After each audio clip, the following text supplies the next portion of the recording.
And welcome, everybody, to another episode of the Mind Sculptors podcast. I am your host, Callahan, and boy, we've got a great show lined up for you today. Two terrific co-hosts joining me today. First up, I'm going to overuse this. I don't give a shit. He's not a Batman villain, but he is... How do you know? I've heard that he is a maniac of some sorts in the laboratory. He's my good friend Cobblepot. Cobble, how you doing today? Doing well. How's it going? It's going, man. Also joining us is my good friend. I think people are realizing when I say good friend with you, it's like very, very, very real because of your most recent video. Yeah. But is my good friend Ian, otherwise known as Comedian. Hello, MTG. hello. How you doing today, bud? I'm good. Realizing that Arby's vodka is going for $60 a bottle. Oh my goodness. According to the website, $60 a bottle. So that's a lot for vodka. Yeah, a lot for vodka, a lot for a meme. Well, I would expect this isn't going to be Grey Goose that you're drinking. Yeah. Here's the question: what's the volume? The volume, like how? Like is this like Costco milliliters level?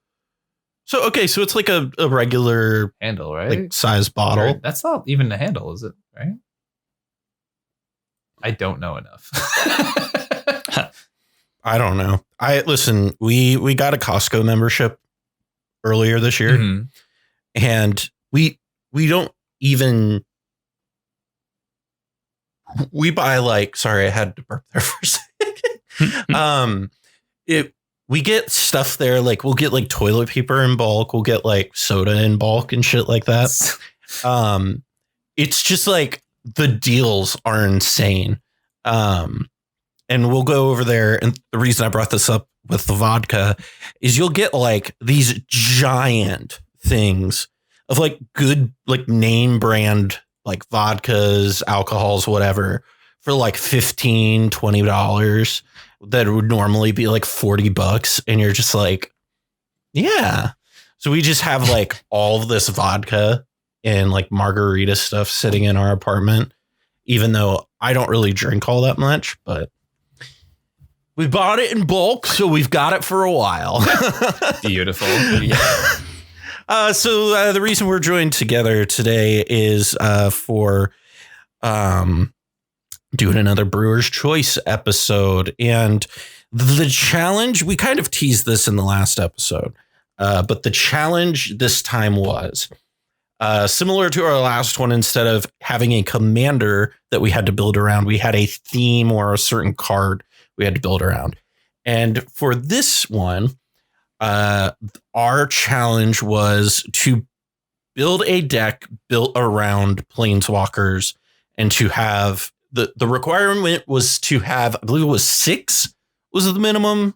I think it was 5, but was it 5? All of us have at least, I think 7. See, I remember it being like 13, which is why I definitely have the most, and I didn't even make that number.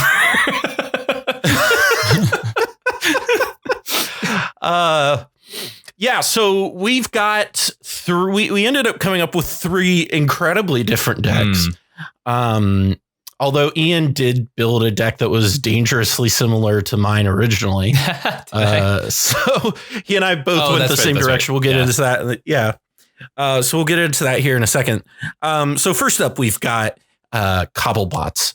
I think I just said Cobblebot. Cobblepot. Yes, that's when he gets on Twitter and just starts really spam posting. He becomes Cobblepot. Yeah. That's Is that what happens when you release the like threads? Right. That's how I DOS Twitter. Send the Cobblepots. Oh my goodness. Well, your deck is, you called it Wakodama, and it's Thrasios and Kodama. So give us just a brief, bird's eye view of what this deck is doing and kind of the general idea. Sure. It's Simic Walkers, and the idea is very similar to Sakadama, which is Sakashima and Kodama, which is Simic Godo. In this case, we are accelerating very quickly.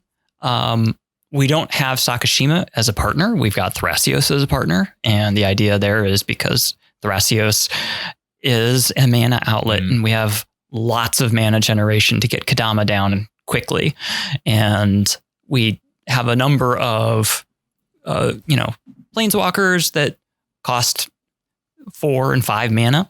So we want to be able to ramp. And then once we have access to that ramp, then we convert it into cards through Thrasios himself, but also through the abilities that some of the Planeswalkers have, or, Prime Speaker Zagana and all the things that the Sakadama list does to just keep on drawing cards and disrupt opponents. So this is more disruptive than that. Mm-hmm.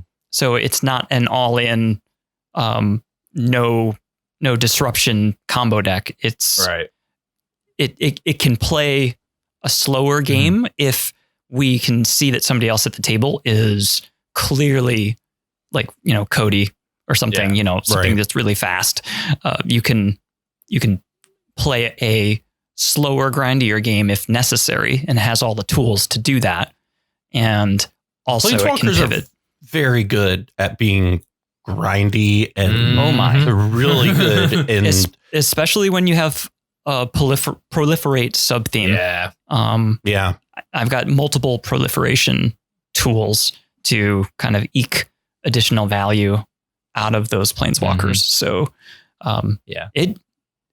I've been really impressed with the testing on this. Nice. The next list on our list here is my list, which is captained by Sisay Weatherlight Captain, and it's what I call Weatherlight Consultation. It is a 5-color Sisay list. Basically, the kind of high-level look at it is it's going to be playing a rule of law control mid-range. It's classic Callahan magic. And you know what? It all the way down to the Seedborn Muse in the 98, the 99. But this is a deck I've built in the past.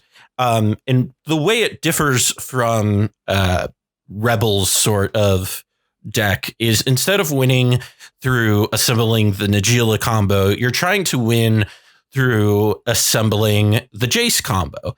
And you do have Thassa's Oracle and Demonic Consultation and Tina Pack that you could just kind of fall back on.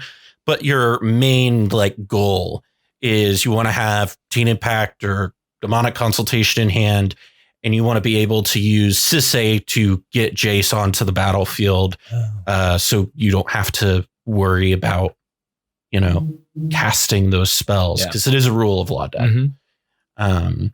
So it's funny when you said the Jace combo, because there's also in Sisay a Jace Cunning Castaway, Nicol Bolas, and one other card combo that exists. So I was like, wait a minute, that's not what's happening here. Right.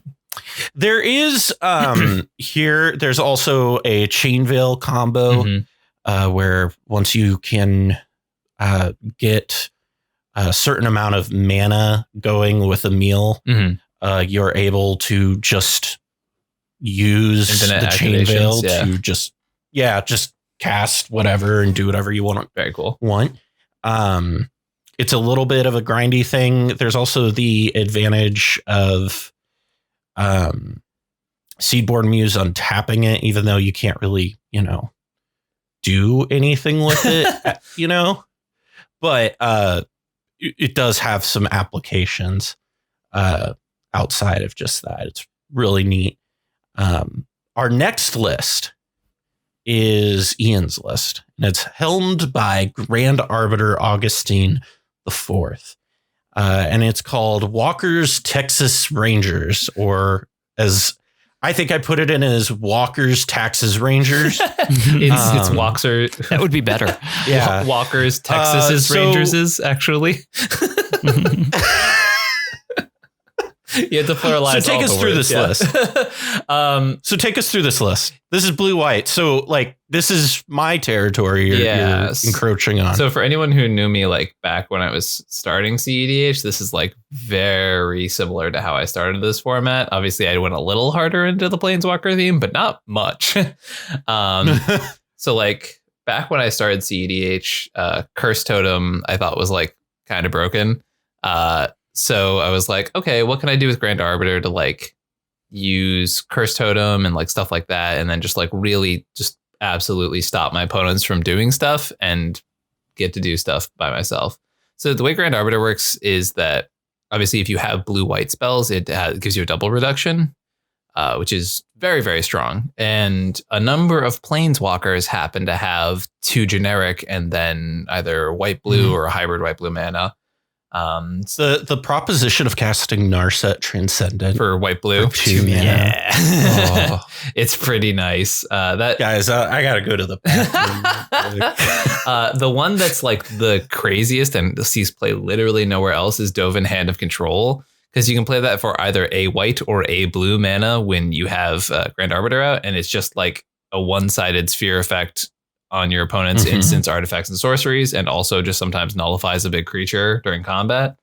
But the idea is, it literally I have under the game plan section of this deck is step 1, resolve Grand Arbiter. Step 2, profit. Step 2, question mark. Yeah, exactly. Step 3, profit. Yeah. It is just play Grand Arbiter, make cards that like are normally a little overcosted but have a really high impact happen, and then go from there. So Grand Arbiter really allows you to play cards that are a little slower, like these Planeswalkers that have really strong effects but can't grind well when you're overpaying for them all the time. So if you're then playing Grand Arbiter to reduce them, kind of makes them more playable. And then the rest of the deck is like stacks. Yeah. It's blue-white. It's blue-white. Right? Yeah. It's what you expect. It's Grand Arbiter. Like he does what he does.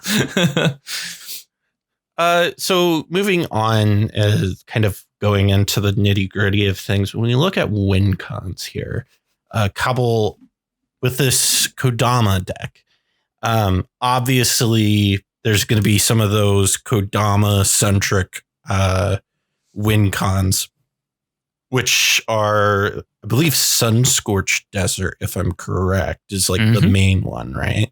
Right.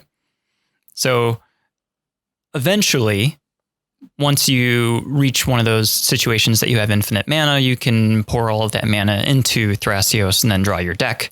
And then from there, you can create a loop with Cloudstone Curio and Kodama and Spark Double to just keep on bouncing 2 lands back and forth. And if one of those lands deals a damage to each of your opponents, or to one of your opponents each time it enters, then that's pretty hard to interact with because there's no casting that's taking place, and it's just lands entering the battlefield, which the triggers go on the stack, but the rest of it, the actual playing of the land doesn't even use the stack. So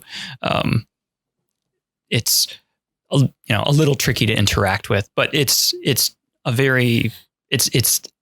one land basically. So it's a win con that really doesn't require any slots, because you basically just have one colorless land that you're devoting to that. We also have Teferi, Master of Time, and like I said before, there's a proliferation sub-theme. So it's very easy in multiple cases to just take infinite turns, because you either have enough landfall plus the Evolution Sage, or you have enough casting capability plus Flux Channeler to just each 2-turn period be able to get Teferi back up to 10 and just keep on taking turns. And then the list also has obviously beats, because I'm running the 2 5 mana Nissas, Nissa Vital Force and Nissa Who Shakes the World. And both of them turn lands into creatures. And both of them... So Nissa Who Shakes the World, first of all, makes your forests tap for an additional green.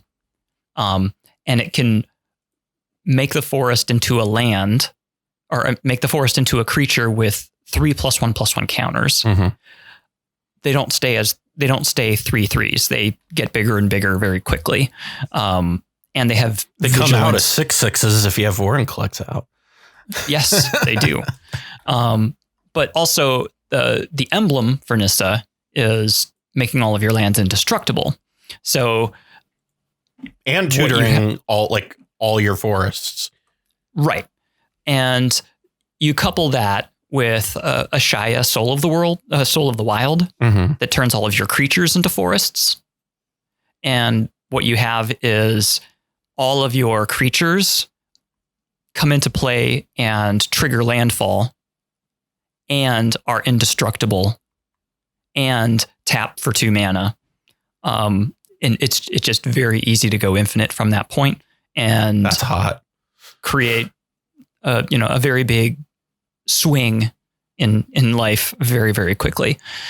So I'm very familiar with Nissa Who Shakes the World. I played Bant mid-range back in Historic before it got banned into existence. Out of existence.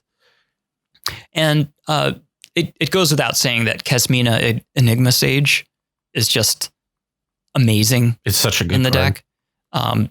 The main thing about it being that other Planeswalkers can use her abilities, and the -8 ability to search for an instant or sorcery that shares a color with the Planeswalker and then go and cast it for free is very, very good when you have Natural Order and Rishkar's Expertise and Eldritch Evolution and, Life's Legacy. And just, it's very hard to run out of gas because there's always things you can do to kind of keep on extending. It's kind of nice compared to you made the comparison to Kodama Sakashima. Right. And it's kind of nice that you have access to stuff like Fierce much earlier because you're able to play Thrasios. Right. And the fact that you're not dependent on, counting to 10, you get to play Thrasios, you can grind. I think that's a huge advantage. And Nissa is really good at defending herself. I'm just going to point that out.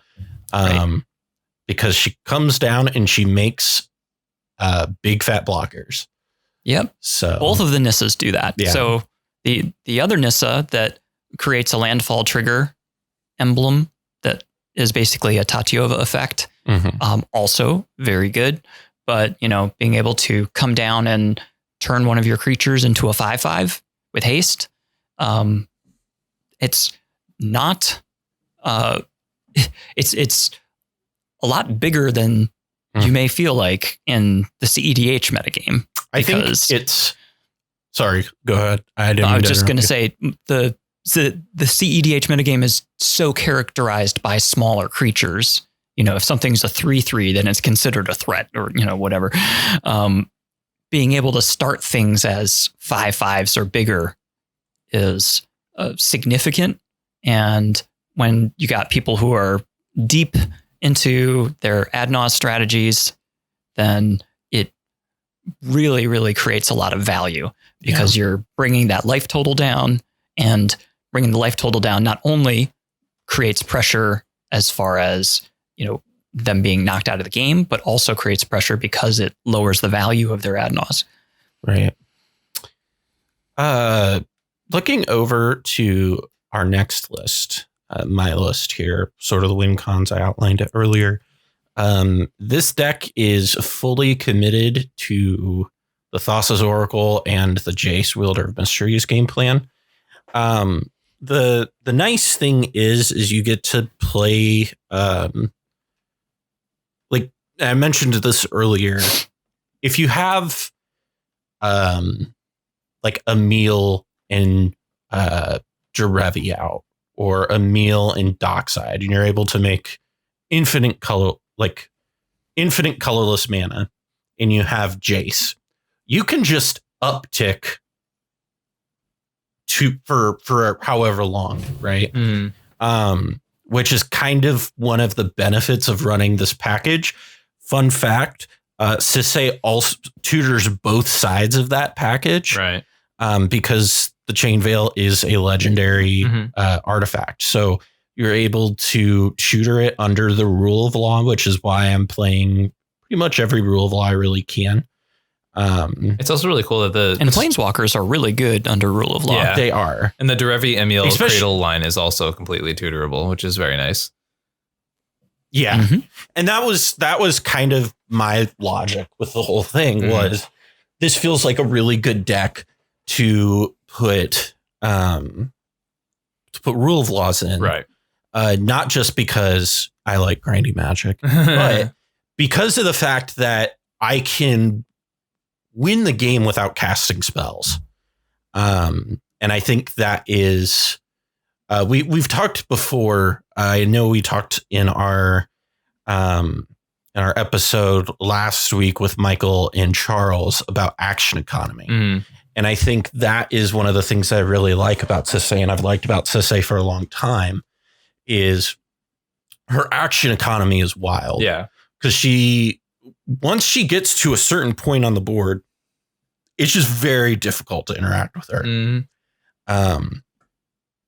And so that's kind of my like deeper stuff. Like I said, you can do stuff with Jace if you have that infinitely out. You can also just, consult. You can do easy mode. Yeah. One of the things that I think is a really cool thing, and I've tried to get Rebel. I think Rebel's tested it, but is Domri Anarch of Bolas is exceptional in cEDH because it doesn't just make cEDH it doesn't just make her 2 more power. It makes her 3 more power. So when Domri comes down, she's immediately able to tutor both sides of your game winning combo. Pretty good. So, Emil Derevi, able to tutor that up. Jace and Chainveil, able to tutor that up. You want to do it with some protection? Hey, let's go get Teferi Time Raveler, which is in there literally as a silence that is you can't interact with. Otherwise, and that's kind of a controversial pick, just because the prevailing wisdom is you stay away from 3-mana Teferi. Yeah, symmetric effects that make it such that you're the only one who can interact with other opponents, because it puts the onus on you. I feel like that's if you pass the turn. This deck is always cEDH has always been the exception to that specific wisdom, is that 3-mana Teferi is good in this deck and this deck alone. Just because the instant speed tutorability. Yeah, just because you can end on somebody's end step, flashing in an uncounterable Grand Abolisher. Yeah, it's really good. Yeah, exactly. And it's weird because I've been high on 3-mana Teferi in exactly cEDH for a long time. And, even in Lavinia, we don't play it. Right. It works. It's a lock. I mean, I'm playing a blue-white Planeswalker deck and I don't play it. If that gives you. Yeah. I mean, it's one of those things where it's just you have to have the answer for everything. And, but in cEDH, it's great strictly because it's a very hard to interact with silence effect, basically. Any consideration to 5-mana Sidisi, specifically for the ability to instant speed grab one of your consultation effects? That was in the original version of this, and it got cut for Kasmina. Okay. And the reason is if by the point that the idea is that you're probably going to want to generate some amount of infinite mana anyway. So I'm going to be activating stuff a bunch anyhow. So like I can, like I'm going for the Chain Veil combo very often. So I felt like having more utility felt better in that scenario. I think if Kazumina doesn't exist, I would be playing cEDH. That's fair. Absolutely. Yeah. Because it used to be like 2 years ago when I made this list originally, or not 2 years ago, I guess this was a year ago. That was absolutely a line in there where you would get cEDH so you could get the other piece that you needed. Because this was a deck that I used to play without Rule of Laws in it to combat the like Flash Hulk meta. And it was pretty effective at doing that. Because you could also win on top of their stuff. Yeah. Fun fact. But yeah, so that is my list. Ian, tell me how Walker's, Texas's, Rangers. Who was the guy who played Chuck Norris? Walker, Texas. Yeah, Chuck Norris. Tell me about how Chuck Norris. It's a plural, so it'd be the I'm Chuck gonna put Chuck Norris. I'm gonna have to put Chuck Norris's face on this thumbnail, aren't I? Of course. God damn it, Ian. So how does this deck win? Yeah. So, this is where it gets a little ambiguous. Sounds like a blue-white deck to me. Yeah, this is like archetypical blue-white pain. This deck is for sure like a grindy, archetypical Azorius list because it is just looking to break parity on Grand Arbiter and just slam down a bunch of things that suddenly become much more castable. And because of that, there's some like light win cons in the form of like Oath of Teferi and the Chain Veil being able to make your Planeswalkers be able to ultimate like really quickly. Right. And, you know, not only are you putting like Planeswalkers on the board, but you're also putting creatures. I'm playing Dream Trawler and Dragonlord Ojutai, which are like super duper duper casual standard staples. However, when you can play an Ojutai for 3 mana or a Dream Trawler for 4 mana and suddenly they're drawing you, because like that's the biggest weakness of Grand Arbiter, right? Is that you can mulligan down to these hands that are like turn 1 Grand Arbiter. And then you're like, cool, now I have a counter spell. The frick do I do with that? However, if you put in these giant advantage engines that are normally uncastable, however, now they are usable and provide utility, then it sort of breaks parity on that. And that's kind of the idea behind this deck. So WinCon wise, it's pretty the Lavinia loose. problem. Yeah. I mean, it's like that's why Lavinia, the deck plays like a zillion Planeswalkers, right? Because you just gotta have you're mulliganing down to these opening hands that get your commander out really quickly because they're really good stacks pieces. You need some way to be able to generate advantage that's not in the command zone. Exactly. And so for this, it is just like mana advantage overload in the fact that these like high value Planeswalkers or creatures are just coming down super early. As far as like hard win cons, Beats is like an actual win con here. We have Elspeth Sun's Champion at the top end of our Planeswalkers to basically just be like, make some creatures, ultimate, you're dead. Fairy Master Time's obviously really good in that world. I do have Narset with 2 wheel effects in there. The wheels are actually really decent with Grand Arbiter because normally you don't want to play wheel effects because like something like a Turbo Nas deck can really feed off of a wheel. But when you're playing Grand Arbiter, suddenly you're wheeling for 2 mana and all of your stuff costs less and you're holding up probably still interaction and your opponents can't just dump their hand because they're being taxed on every spell they cast. Which is really cool about Grand Arbiter is that it is a universal tax, right? It's not limited to creatures. It's not limited to non-creatures. It is everything your opponents go to cast costs more. If you can't tell, I love this card. Yeah, it is. No, I appreciate so that you're powerful. Only playing, what is it? Non or asymmetric taxing effects. Yeah. Because you're getting all of your value out of the fact that it's asymmetric. Right. And if you look through the list, my creatures and my Planeswalkers that tax, like none of the things I am playing are symmetrical. I'm not playing rule laws for that very reason, because Grand Arbiter makes your stuff cost less. So why would you want to get a reduction on it and then not cast anything? You know what I mean? Stuff like that. So it is really, I mean, this is that classic, like, this is a commander deck. I am building this deck around having my commander in play as soon as possible. Will I lose to a Draneth Magistrate? Probably.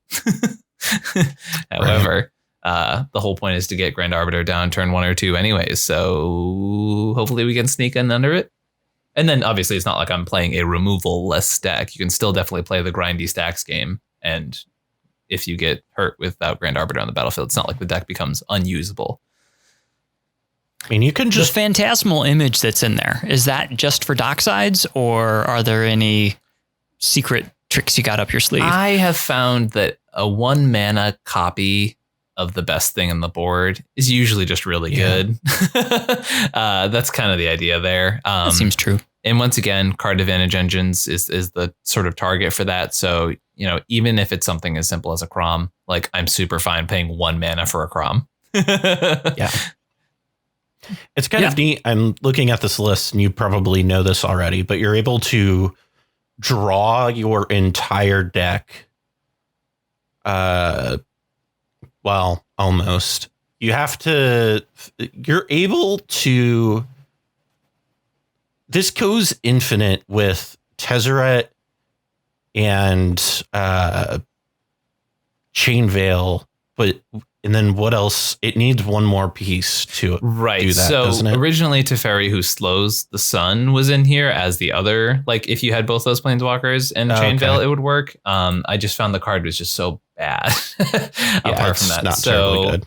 I figured the slower, I'm going to grind a lot more value out of this, and then potentially things go infinite later in the game. I would rather have that option than just force bad Planeswalkers in here that have the word untap in them. Yeah, I think that makes plenty of sense. I dig it.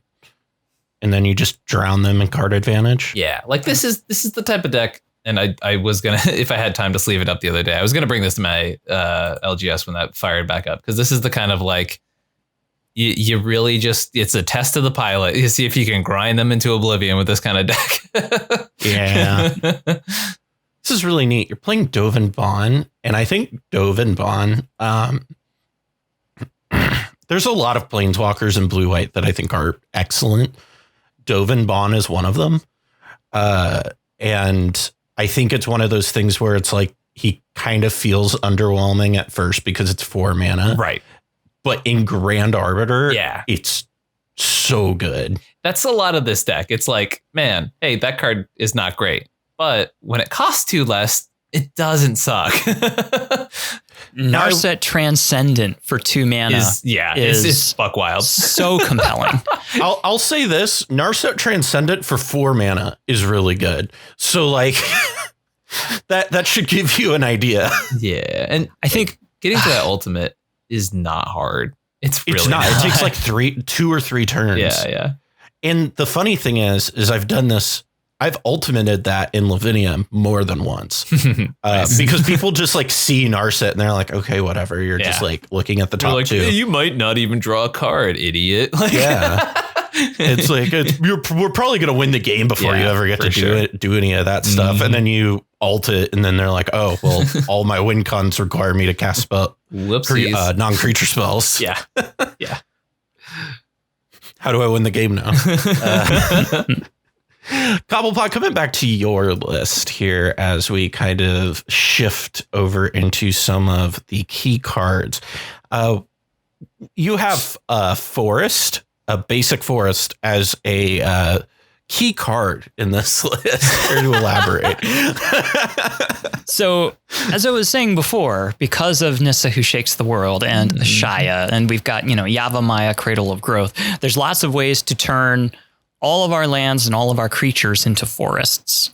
And Yavimaya with Nissa is it's disgusting. Not bad. And one of the things about the metagame right now, the biggest threat to large board states is Cyclonic Rift. Mm-hmm. And when you can turn all of your creatures into lands, then Cyclonic Rift becomes much less threatening because it's only going to hit your enchantments or whatever. So it winds up, and especially, you know, if you alt your Nissa, which is very, it's not hard. No, giving all of your creatures indestructible as well. And you know, your forests that you've animated with one of your Nissas as well, makes a very compelling and quickly life-draining situation for your opponents. I just have to comment on the fact that somebody who has played this card in formats where it is you're allowed to play multiples of them. Mm-hmm. The line of getting Nissa up to 8, ultimating her, getting all your lands, and then playing another Nissa is so good. Something it's and it was even better when like Teferi was around and Uro was around, and oh my gosh, that historic metagame was just brutal. In this case, you might have Evolution Sage on the battlefield, and you play Nissa, and you get Nissa up to 9 mana, and you ultimate her, and then you go and find 7 forests and put them onto the battlefield. Now you're back up to 8 loyalty on the Nissa again. So that's hilarious. Right. And also that happens to, you know, just basically get all of your planeswalkers into alt kind of right at that very point. Quickly. Or with Kesmina, it allows you to go and just cast any spell that you want for free when you -8 those walkers. So it's instant sorcery card for what it's worth. Instant or sorcery, but the instants and sorceries are the things that, you know, you want to be doing the natural order to go and either get Vorinclex or Prime Speaker Zagana to, you know, just go for it. Or if you've got Kodama in play and you can cast Eldritch Evolution or Neoform to go and get Spark Double and get your second Kodama, then you just kind of win. So there's a lot of flexibility, a lot of different lines that are, I would say, unorthodox. So they're not things that people will have by rote memory for how it is that they disrupt those things. So speaking of Vorinclex, why no doubling season? It feels very similar in effect. Not a lot of ways to find it. So Vorinclex being a creature is very significant. And to be honest, I've never really missed doubling season. It's just because, you know, it's expensive and on its own, it really doesn't do a whole lot. Also, Vorinclex has trample and haste. Like, why the heck is it a 6 mana doubling like asymmetrical doubling season? That also has trample, also has haste. Oh, it's also a 6/6. Like, the card is absurdly pushed. It is. So it winds up doing just fine on its own. And I'm much happier for my 5 mana to see Tachiova or Meloku or Ashaya. Just because 1, they're creatures. 2, more often than not, they're also lands. 3, they can be indestructible pretty quickly. And, 4, almost all of them go infinite with Kodama in some way. So it's a pretty synergistic package. Looking at some of the key cards from mine, I would honestly say it's the rule of law package is like the most key thing. A lot of the deck really wants to be playing those early rule of laws. You know, if you can get an Archon out early, if you can get an Eidolon or any of those things out early, you're now able to play underneath that better than anybody else can. For sure. I think I might have omitted Jeweled Lotus by accident. I can't remember. I made this list like a month ago. I don't remember if I did that intentionally or not. Yeah. But like my rationale overall is to not play a lot of artifacts because I want to be playing reactively. You know, it's a very me deck, right? Like it's very Rector fit, like that sort of style of deck where I want to be able to develop my board, not really have to cast a lot of spells on my turn and be able to react to what the board is doing and kind of control the pace of the game. And rule of law is really what establishes that pace very early on. So if you can get that out, and then obviously Dockside is huge in CySA lists. Yeah. Because the whole thing really started, right? Yeah. I mean, that's what gets the engine moving. Bloom Tender is another. I really think the Bloom Tender and Faber Elder have been, in my experience, playing CySA decks. They are absurdly good. Yeah. Because they, first of all, immediately come down and make white green. You get, you know, it doesn't matter like what other, you know, it doesn't have to be a Planeswalker that's giving it that color, right? So you can just play Dothy and, oh, hey, I'm making Abzan now. And, oh, I played this Spellseeker. Now it makes 4, and then very quick, or I played Ragavan. Now it makes 5. And so they very quickly just make the 5 on their own. Right. And I think that's something that's kind of under appreciated with them, which is why I have the Seedboard Muse package in here. Right. Is you're really able to take advantage of the Bloom Tender effects in this deck a lot better than you can, you know, like Rebels list is a combo deck, right? Like it is put your head down, try to win the game. This is very much a Callahan deck. Yeah. When you think of the type of Magic I like to be playing, this is it. Yep. Along that line, would you ever consider Gigantha in the 99? I've thought about it many times. It's just like, it's one of those things where it won't come down with haste. So it has to it's 5 mana. Yeah. And so committing 5 mana to the board, I mean, I guess you can tutor it with. That's I think the thing, right? You end step Jeggy and now suddenly you've doubled your amount of activations per turn, which I think is very, when you're trying to outgrind your opponents, being able to turn 1 activation into forever 2 activations, not even including your Seedborn Muse potential is definitely something to think about. Yeah, absolutely.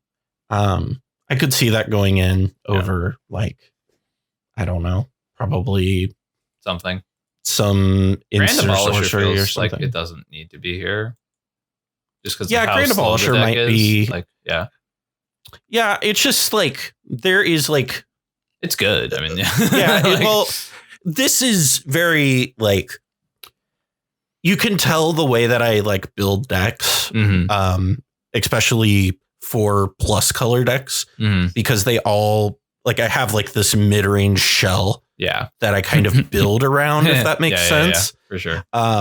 Where it's like here's all the stuff that I expect in my mid-range deck. And then how do I put the stuff around it? And then it's like clay that like fits around the broken pieces that are the mid-range section there. And I'm just trying to make it work. Question about Kasmina in this list. if so Ashiok is the only planeswalker you have that has black and its color identity, and I would assume that you would use that for, either ad nauseam or for demonic consultation or tainted pact. For the other planeswalkers, are there certain cards that you have earmarked as go-getters for the case when your Kasmina or any of your planeswalkers have 8? Neoform, Eldritch Evolution are the two right off the bat. There are certain situations, if you have Domri and Kasmina out and Domri's gotten big enough, you can use that to make cast a Fire Covenant out of your deck, which is not like the worst thing ever, which is precisely why I put Fire Covenant in the list over something like, Winds of Abandon that I've been touting very highly. Fire Covenant is able to be searched a lot easier in this list than those other things. Is kind of my thought. So for those, it's usually trying to get like Neoform or Eldritch Evolution, or like Cyclonic Rift that can get rid of some piece that's getting in your way, is kind of what they're looking for primarily.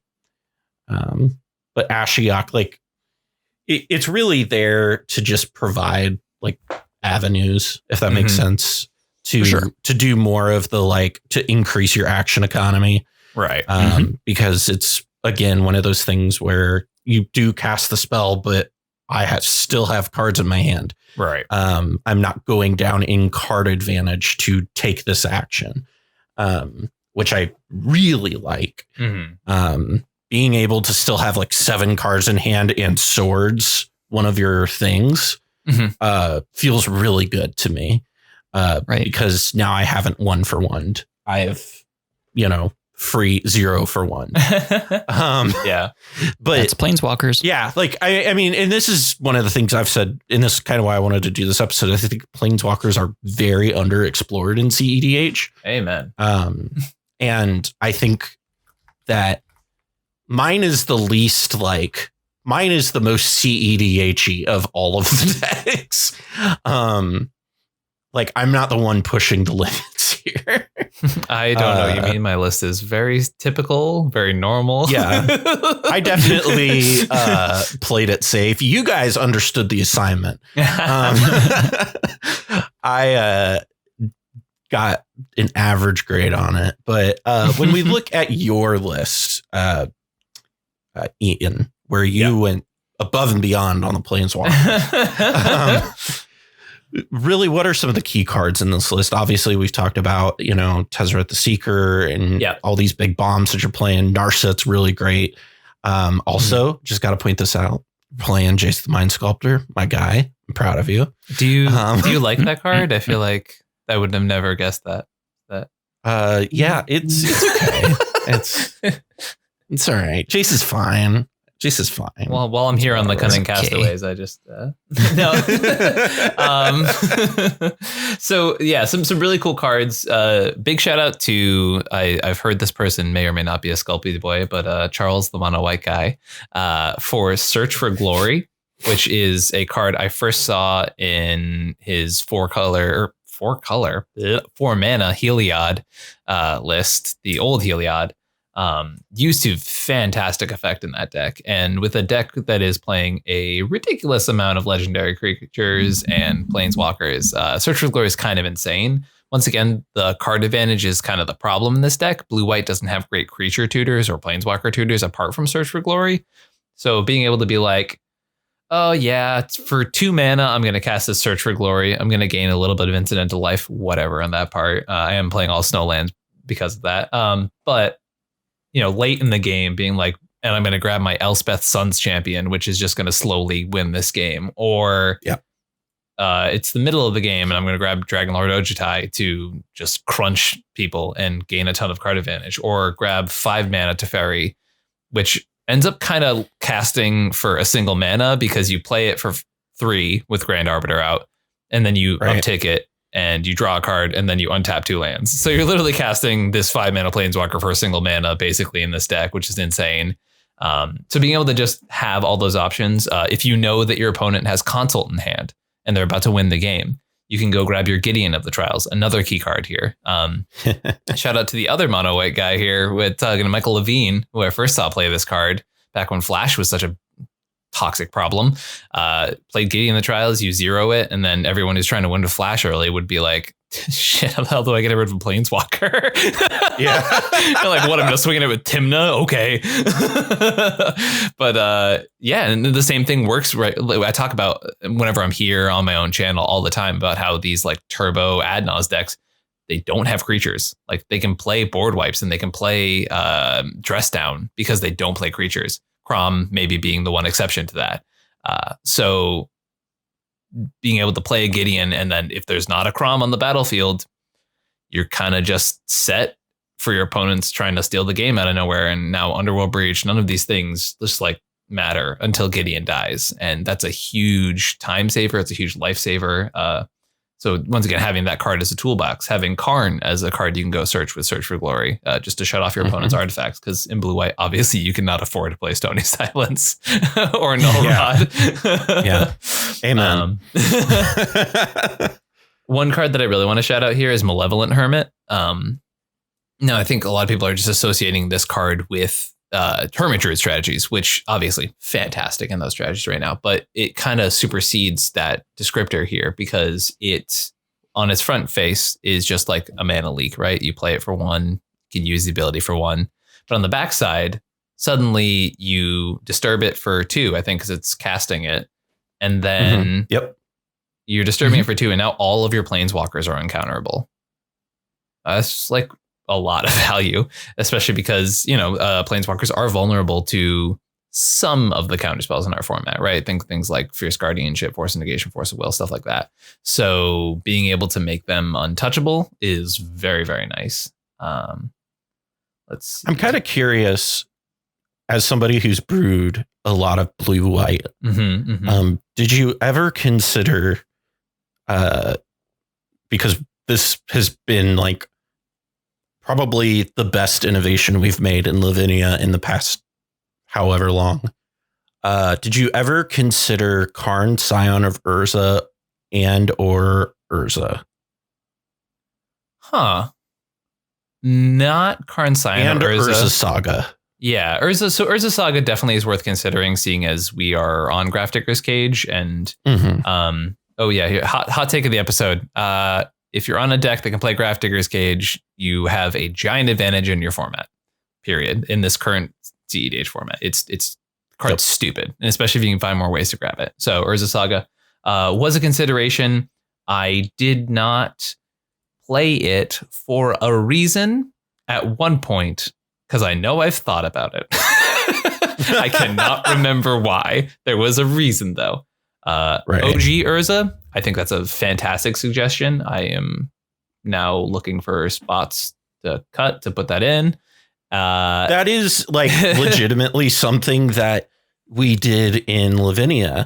Was we kind of realized after a while, like there was a point when we were still on Knowledge Pool. Right. I was sitting there and I was like, there's got to be a way that I can like break parity on this. And I was just like, what are outlets that are in our colors? And I just was like, oh, Urza. Oh, okay. So you can break parity on this. And then it very quickly, you realized that the Karn structs it's huge. Yeah. Because you're in blue-white, you're playing like a zillion artifacts. So they get big very quickly.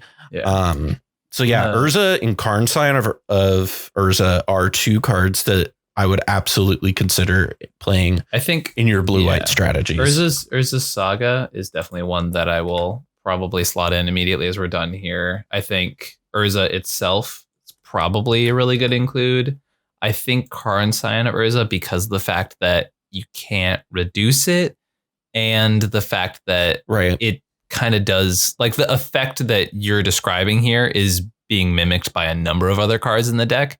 And those cards can be reduced. It does also provide card advantage, though, which is something that blue-white struggles with. Right. And that's been a whole part of the deck. But I just think you can, because of Grand Arbiter's ability, you can get that cheaper compared to other decks. You know, that's fair.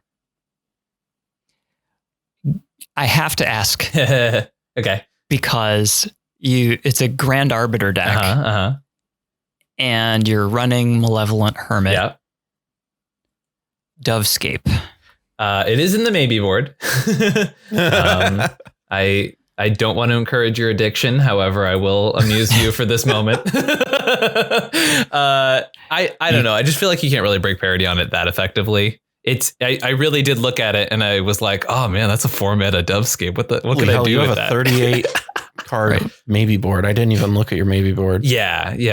If for those who know me as a deck builder, that's like one of my smaller maybe boards. Right. I think my Winota one's up to like 100 cards at this point. That's hilarious. If you can't tell by the way I talk and the way I brew, my brain is always running. So this is all stuff. This is all like, did you like steal Lavinia tech? Because this is all shit that we've like all stuff that we've talked about at some point or another. So many of these things. Once again, started the format on blue-white.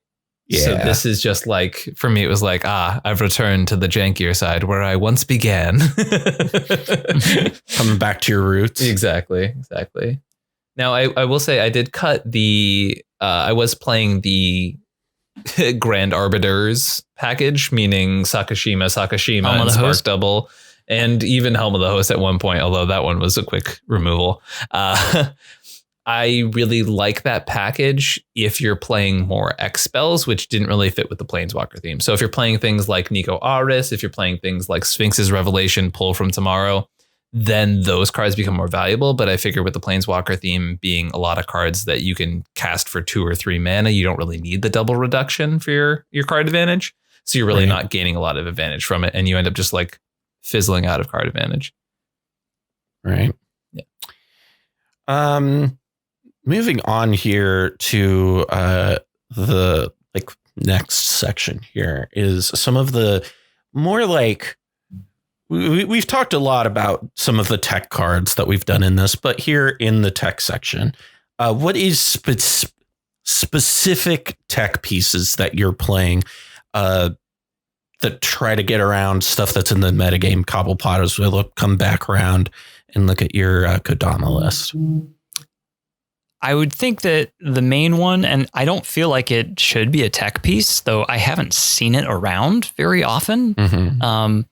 I used to put it in green decks a while back and then kind of stopped and then realized that it's much, much more high value now than I think it's ever been, is Compost.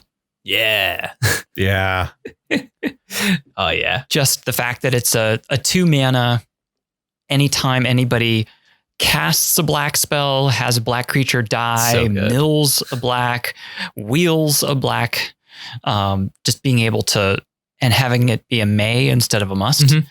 It's just very, very flexible. And if you get into a circumstance where you have a Mystic Remora and Compost out at the same time, it's just a really good feeling. Good.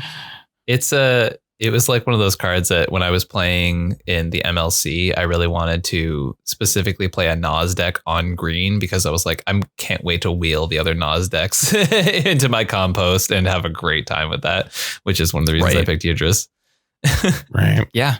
So that's the only one that I would say is tech for the metagame itself. Mm-hmm. When I look at mine, I think what I've teched quotation marks against the metagame is Rule of Law. Like I think Rule of Laws are extraordinarily well positioned right now. Hot takes from Cal. You know me.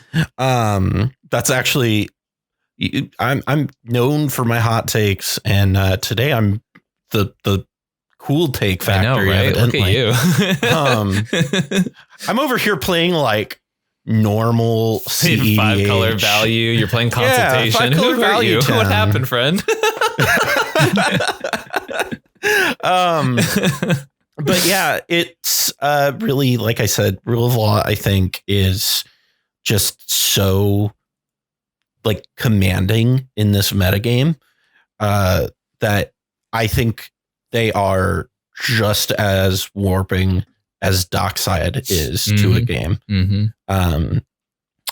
They just completely and playing it in a shell with Planeswalkers. Yeah, as we said before, it just accentuates the difference in action economy so much that it's a very, very good pairing, especially in a deck where you aren't using your spells to get your Planeswalkers.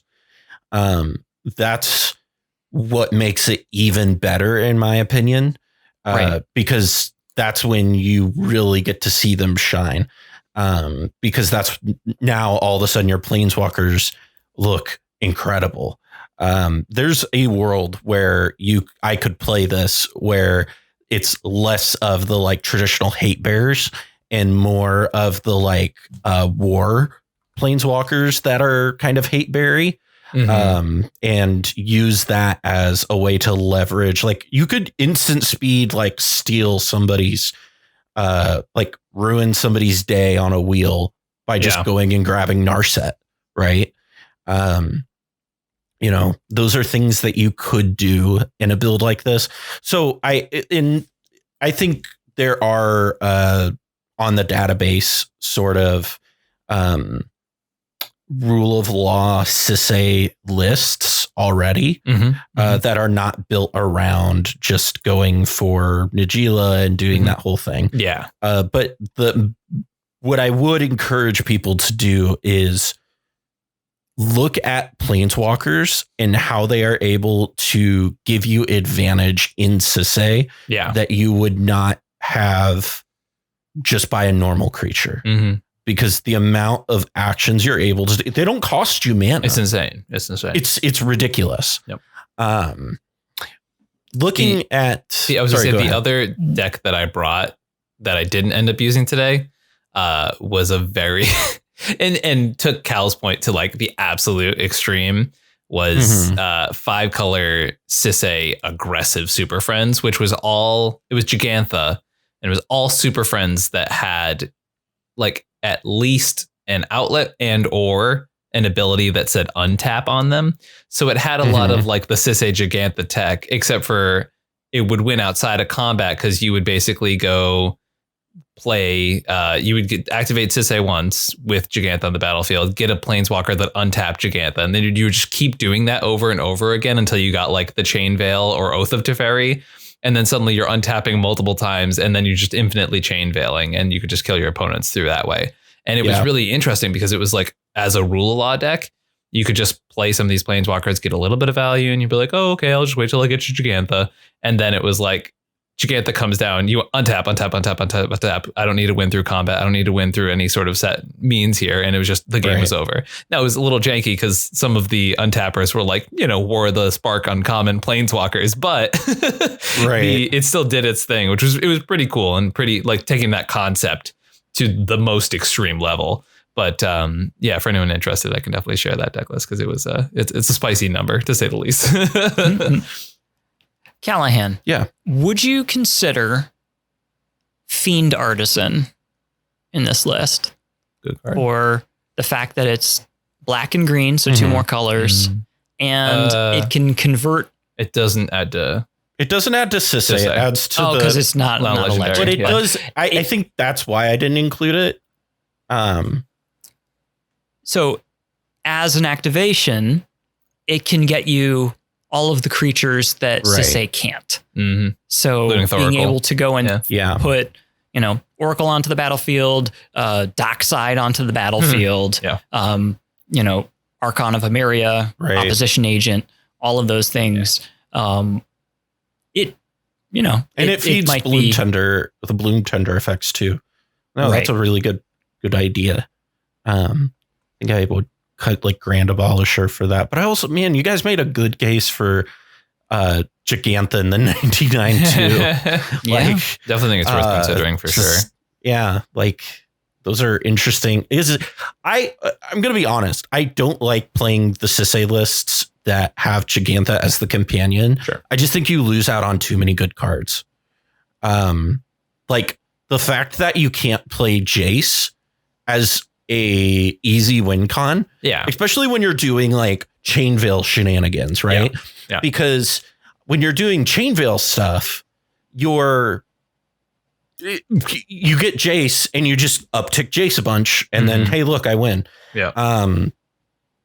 And you can't interact with it. Well, I mean, you can. It's just very difficult to interact with it. I think the companion rule change definitely hurt that version of the deck a lot. I agree. Like it was very, very harsh on that deck because the difference between Jegantha for 5 and Jegantha for 8 is astronomical. And this is as someone who is testing a Jegantha version of that list. It's like I think the type of deck that it wants to be is a mid-range deck. Yeah. And like, so you like, I think when you're playing Sisay, you go there's literally you can only play it one of two ways, in my opinion. Yeah. And I think Rebel would agree with this, is you can either play it slow and grindy, which you probably don't want Jegantha with. Right. Or you're playing the combo deck. Shaky version. Yeah. Right. And they're both good. You could make arguments for either, but like, I like to be able to play Mana Drain. I like to be able to play Force of Will and Rule of Law. You know, because like it's hard to you can't even play Rule of Law when you have to deal with the fact that you're playing something like Jeska's Will, right? You can't Jeska's Will into Jegantha. You can't Treasonous Ogre into Jegantha. You can't do a number of things because of the way that works. Yeah, it's really wild how interesting that is. Yeah.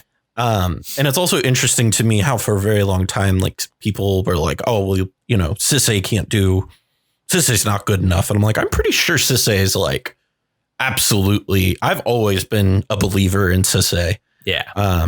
From the get go. Yeah. I think there's a reason that like every time I've seen Mons show up to a league with whatever spicy version of Sisay he's playing, like he does succeed with it. Almost every time I've seen him play, like he top 16 in tier 1 con. Like we don't talk about that a lot. With like a zero interaction version of Sisay, like literally no counter spells, showed up with Sisay, still got top 16 to tournament with it. So like I think that is indicative of the power level of that deck. There were multiple Sisay decks in a very toxic environment for Sisay. Like tier 1 con was all Turbo Naz and decks that just like jammed it and didn't look back. And that's not an environment where you expect Sisay to be successful. And now in this current environment, especially in the tournament settings where the mid-range decks are starting to look very attractive, we just have Blue Pod win a tournament, right? If you look at opinions on Oktoberfest aside, the like whatever you like the open meta there, the mid-range grind that is meant to counteract the Winotas of the world and or other stacks decks, but there's one we keep hearing about. But you know what I mean? Like the counter action to the meta right now, this rock, paper, scissors we have going on, a deck that can grind as well as Sisay does, you really only get hurt by opposition agent. And then after that, it's like not being fast enough. There's a lot of decks that have a lot of play in that space and having access to all 5 colors on top of that. And I think you bring up a fantastic point where you turn your commander into 1 activation plus Tainted Pact or 1 activation plus Consult and you win the game. That's huge. Yeah. And especially when you have Rule of Law and you like are able to like, you can do that on top of people. Yeah. Like, I think that's something that's something that I've done in Rector. I think I might have left because I didn't really mess with this mana base, and we'll get into this when we talk about like the draw cards. Lands. Yeah, so that's something in the Rector list for Thrasios, the Thrasios Tymna Rector list that you can do with Academy Rector. Right, is you can flash in Necromancy to get Arena Rector. Yeah, and you'll get Jace and Tainted Pact Console on top of somebody's win attempt. Yeah. In win if you have one of the Horizon lands on the battlefield. Yeah. And so that deck and this deck should be that's again, I did not really mess with this mana base that much. should be on pretty much all of the ones that they can run. Right. Because of the fact, right. Without like messing your mana base up. Like they should run like about 2 of them. Yeah. And you want to be running those because of the fact that you're like that ability to win on top of somebody. It strong. Feels like Flash. Like it feels like Flash Hulk all over again. Obviously it's not as good. Right. But or fast. Man, yeah. Yeah. But it's just it's so unbelievably good. Which is like a lot of the strength like of these like Rector style decks, and the reason like I'm really high on like decks like Nimrus and stuff like that, because when you can play at instant speed, the ability to win at instant speed, or at least take advantage of the win percentages at instant speed, playing cards like Emergence Zone, which if you are playing a low color deck, by the way, this is Sensei or just PSA right now. If you're playing a low color deck, Emergence Zone is a card that I have seen steal so many games. Back when it was one of the tier 1 con qualifiers, Efond had been playing like Rog Polytyrant, like a ridiculous amount. He had like hundreds of games logged on it. And the reason he was able to top 4 that tournament was because people kept letting him crop rotation into Emergence Zone and win over the top of what they were doing. And it was like, it just absolutely insane. The amount of like instant speed. Oh, okay. So everyone's fought over this one thing. All right. Can I now crop rotation? And they're like, yeah, okay. You're not countering my spell. All right. I'm going to win over the top of you. And they're like, sorry, what? And as you said, it's just like Flash all over again. It's very, very strong. That's why in the Rector fit list, I'm heavily considering playing crop rotation. The problem is what the hell do you cut for crop rotation? Yeah, right. Super tight. 4-color soup decks, man. You're just like, I love this card. I just don't know where to put it. Yeah. And the nice thing is with like this list with Sisei, you don't really have to worry about that as much because your commander is able to do a lot of that for you. Yeah, right.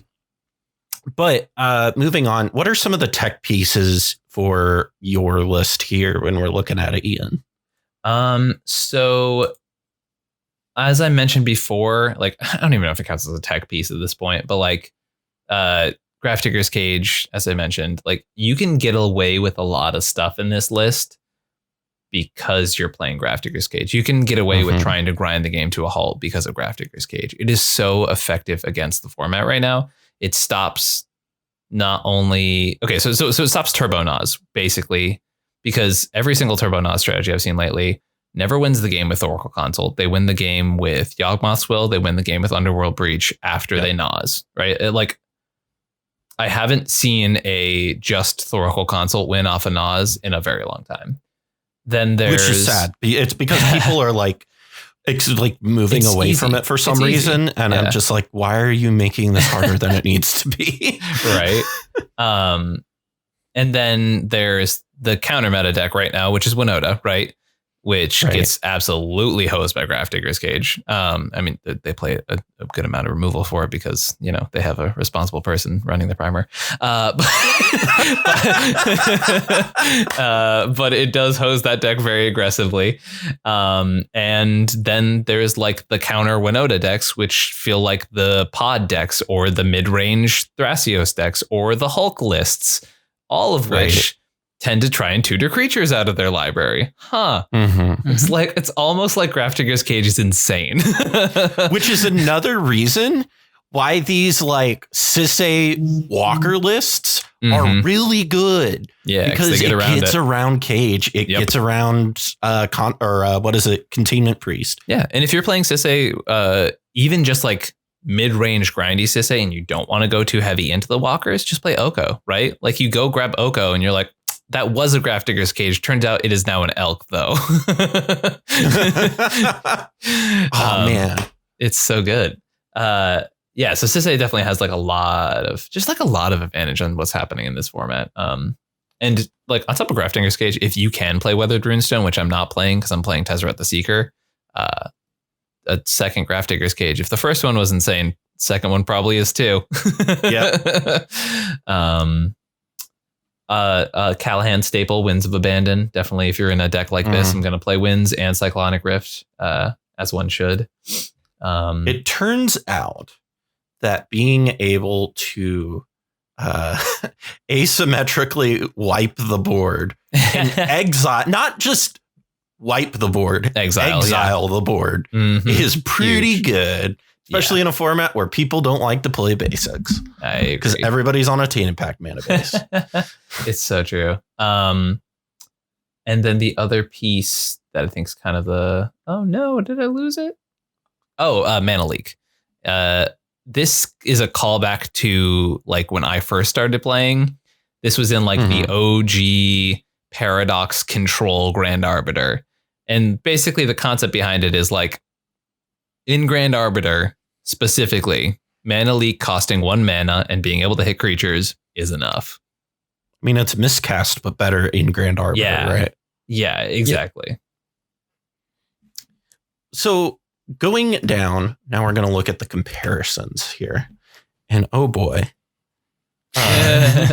we have very little overlap. They all look the same. Yeah, perfectly similar. Nothing strange here.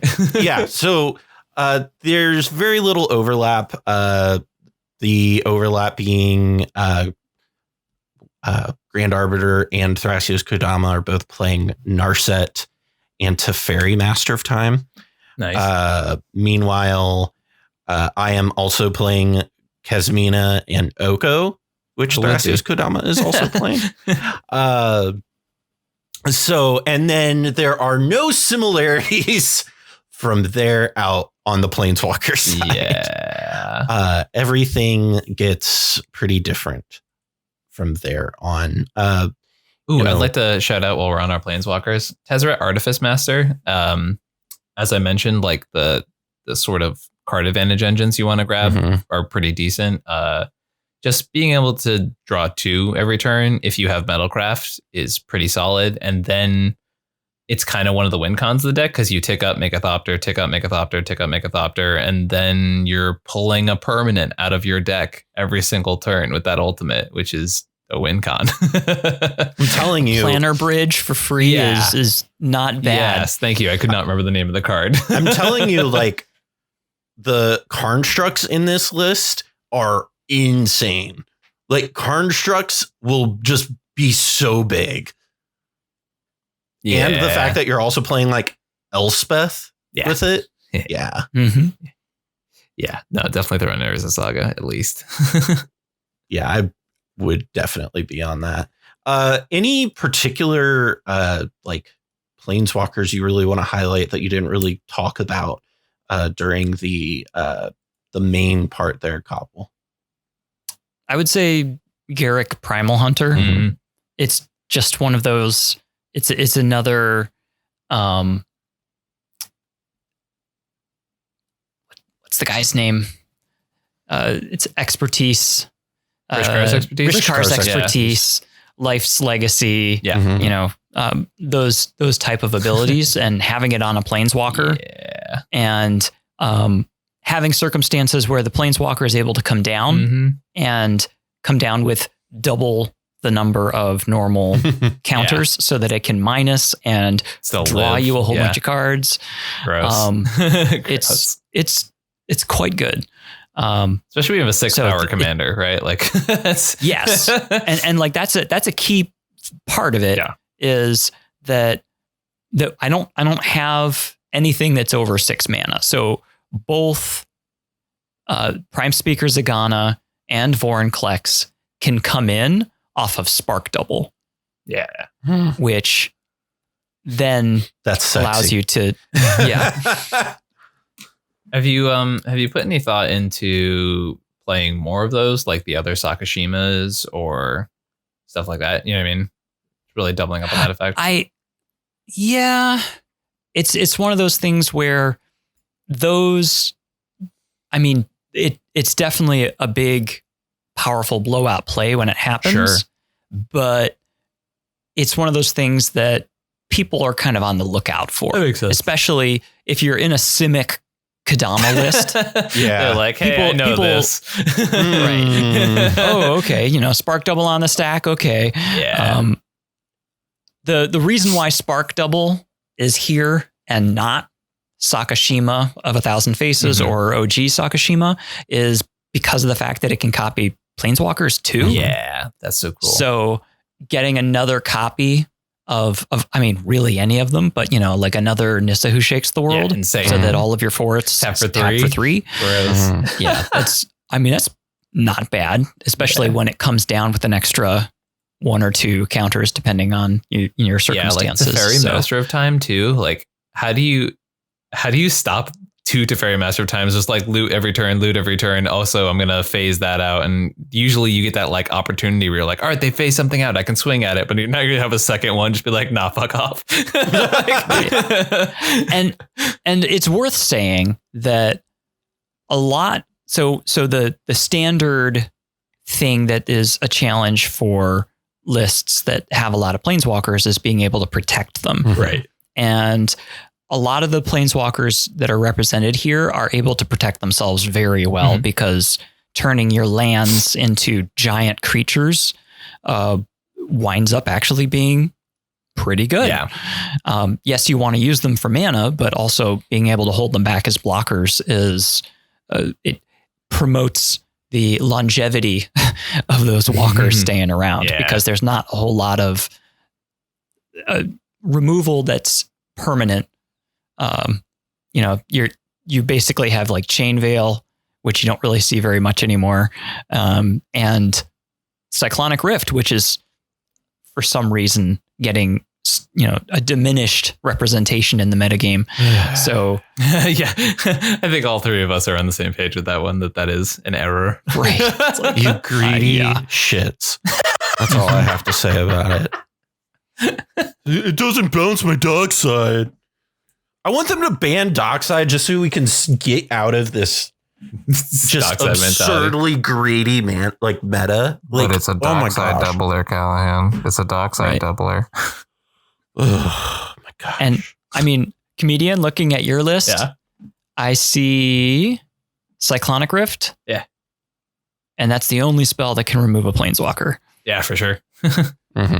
So, and that's not a dig. It's just a look. This is kind of the, gestalt of how people are doing their deck designs. Yep. And it just happens to be people have kind of pivoted to try to have more creature removal because, creature removal is good, but there's this big hole where Planeswalkers are that are just very hard to deal with. Yeah.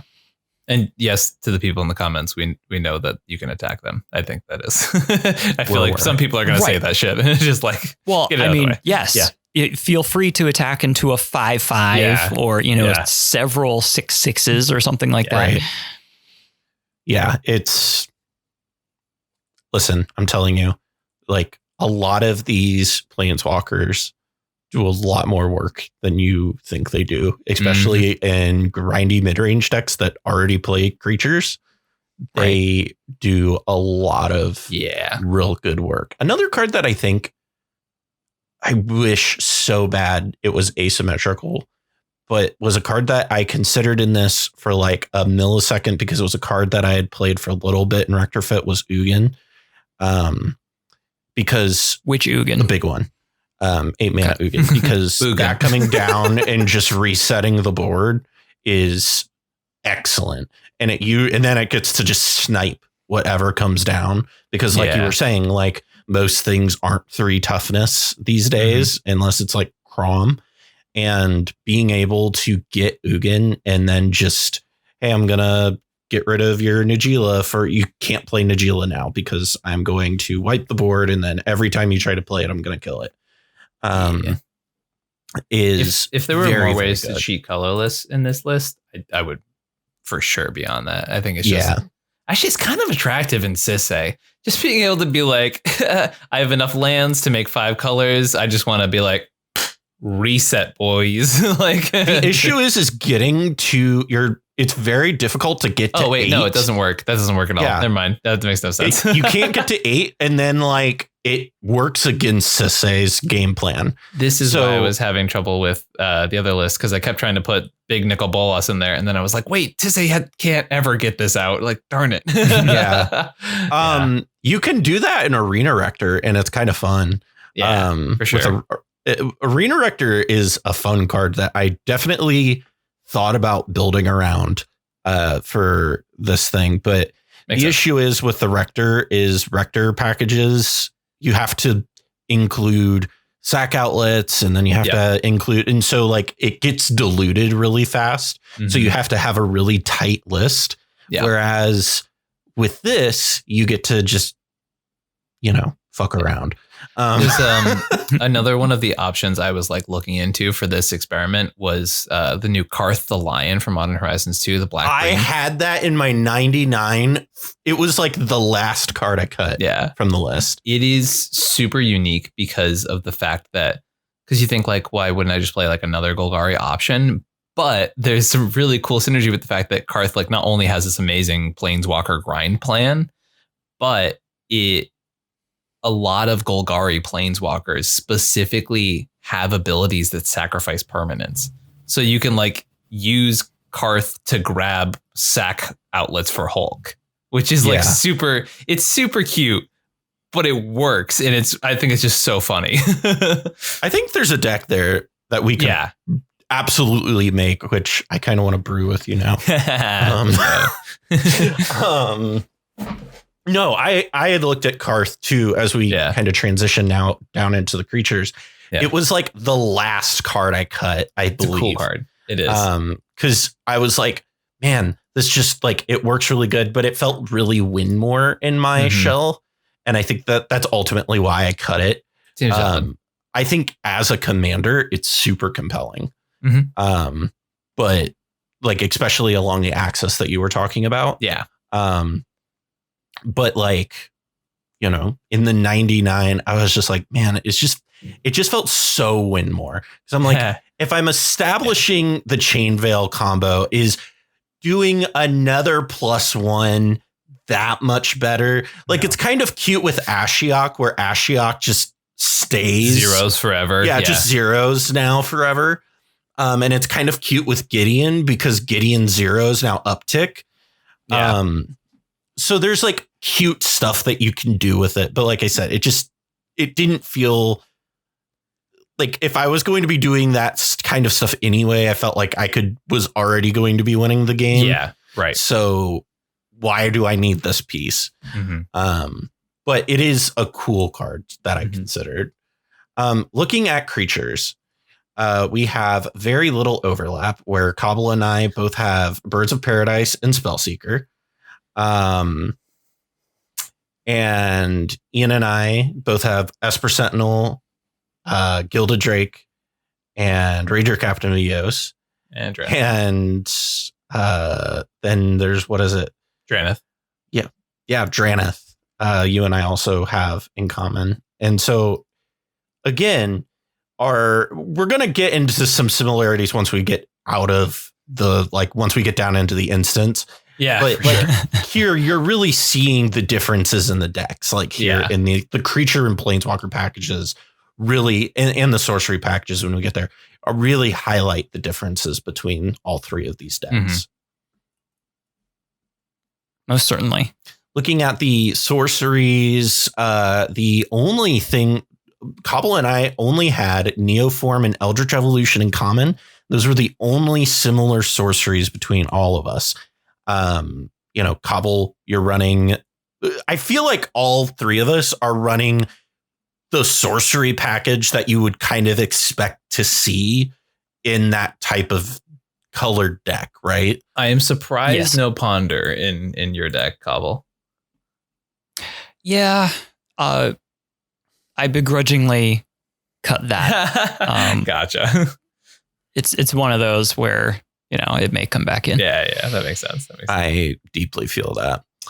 Now, looking at instance, and this is where we're going to see a lot of overlap. all of us were playing Brainstorm. All of us were playing Dispel, Flusterstorm, Mental Misstep, Mystical Tutor, Swan Song, Cyclonic Rift, Fierce Guardianship, and Forcible. So good on us for all playing Cyclonic Rift. Yay. Big round of applause. And Force of Will. And Force of Will. Yeah. So we're all and playing Fierce Guardianship responsibly. Looking outside of that, it's just like it's colored removal. And I have more in common with both of you because I'm all 5 colors. So obviously Mind Break Trap. the issue with Mind Break Trap in this for your deck, it makes sense that you wouldn't. Yeah, it definitely was. Rule of Law is not very good with Mind Break Trap. For sure. But yes, play Mind Break Trap. I think that is right. Also the fact I have this was not one of my prouder moments. I think I've told Ian this before. There was a game where somebody was playing Najeela. It wasn't Pongo, unfortunately. Yeah. But had Najeela on the battlefield and cast Derevi. And I just nobody had interaction for it. Nobody had an answer for it. And I just hard cast Mind Break Trap to exile the Derevi from the stack. Yeah.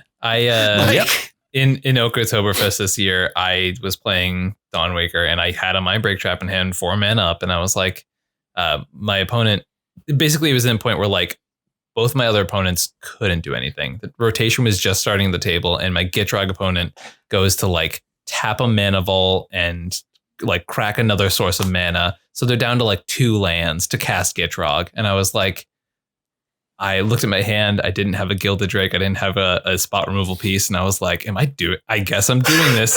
Pay 4 mana for Mind Break Trap. And they just looked at their inability to cast that card for like 5 more turns. And they were like, whoo. You could hear just their heart shattering into a million pieces. It's even rougher to like, we talked about this when I was talking about like Winds of Abandon, right? And how it exiles the stuff. The fact that if it's like not a commander and it exiles the stuff that it's countering is really big. The amount of people who are like, I have Breach going right now. I'm untouchable. And then you're like, sorry, Mind Break Trap. That's you are in fact touchable and you've been touched. Sorry about it. I feel really uncomfortable with what you just said. I understand.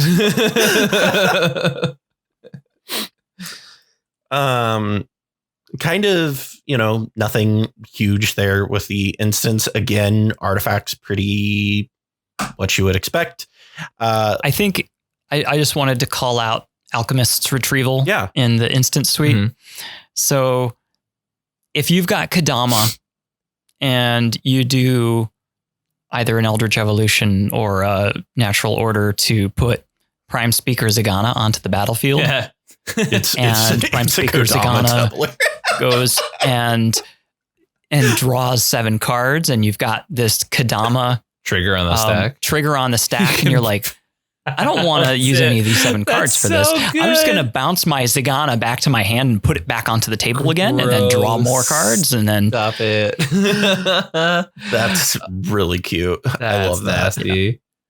So being able to do that for 1 mana instead of 2 mana is nice, but also having the flexibility of being able to bounce somebody else's thing without needing to worry about them coming back at you and bouncing one of your things in response is nice. I like that flexibility that it gives you. Yeah. So for the situations where you're, bouncing for value, your own pieces is cheaper. Right. Mm-hmm. And then you're not really paying anything more than the standard rate to be able to take out things that are a problem for you. It is interesting on that note that like, people have kind of started to fall out of favor with Chain of Vapor.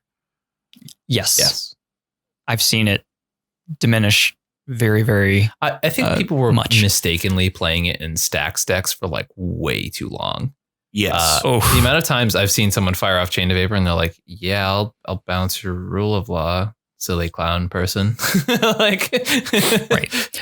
Chain of Vapor is an excellent card in Storm. Yes, proactive strategies for sure. Right. Where if somebody's so for instance, if you've got multiple lands on the battlefield and you play out a couple of mana positive rocks, and then you Chain of Vapor yourself. Yeah. You're just suddenly doubling your mana. Bring all those rocks back to your hand.